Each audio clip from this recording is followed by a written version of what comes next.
નમસ્કાર, આપ જોઈ રહ્યા છો નેશન પ્લસ ન્યૂઝ. હું છું આપની સાથે હેતલ ભગત.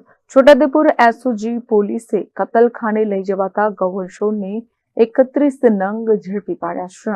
બાતમી હકીકતના આધારે સદર જગ્યાએ રેડ કરતા ટેમ્પોમાં કતલખાને લઈ જવાતા ખીચોખીચ ટૂંકા દોરડાથી બાંધી દયનીય હાલતમાં કોઈ ઘાસ ચારા કે પાણીની વ્યવસ્થા વગર સદરી ટેમ્પોના હાલમાં પૂરતી મોકળાશ વગરની જગ્યામાં ક્રૂરતાપૂર્વક કતલ કરવાના ઈરાદે લઈ જવાતા ગૌવંશ નંગ 6 તથા ટેમ્પોની પાછળ ઝાડી ઝાકડામાં પણ ગૌવંશને ટૂંકા દોરડા વડે બાંધી કોઈ ઘાસ ચારા કે પાણીની વ્યવસ્થા વગર રાખ્યું હોય, જે ગૌવંશ નંગ 25 જેની કિંમત ₹1,55,000 તથા પકડાયેલ ટેમ્પો નંબર GJ23 4368ની કિંમત ₹1,50,000 તથા 2 મોબાઈલ મુદ્દામાલ મળી કુલ ₹3,15,000 સાથે મળી આવતા આરોપીઓ દશરથભાઈ રૂમલાભાઈ રાઠવા રહેઠાણ છોટાઉદેપુર તથા દલસિંહભાઈ તરજુભાઈ રાઠવા રહેઠાણ વિરુદ્ધ પશુ સંરક્ષણ ધારા અધિનિયમ 2011 તથા સુધારા અધિનિયમ 2017 તથા પશુ પ્રત્યે ઘાતકીપણા એક્ટ મુજબ કવાંટ પોલીસ સ્ટેશન ખાતે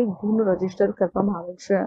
Rehan Patel, Nation Plus News, Chhota Udepur. સમાચારોના સતત અપડેટ મેળવવા માટે અમારી નેશન પ્લસ ન્યૂઝની યુટ્યુબ ચેનલને સબસ્ક્રાઇબ કરો, બેલ આઇકન દબાવો અને જોડાયેલા રહો ફેસબુક, ઇન્સ્ટાગ્રામ અને ટ્વિટર પર.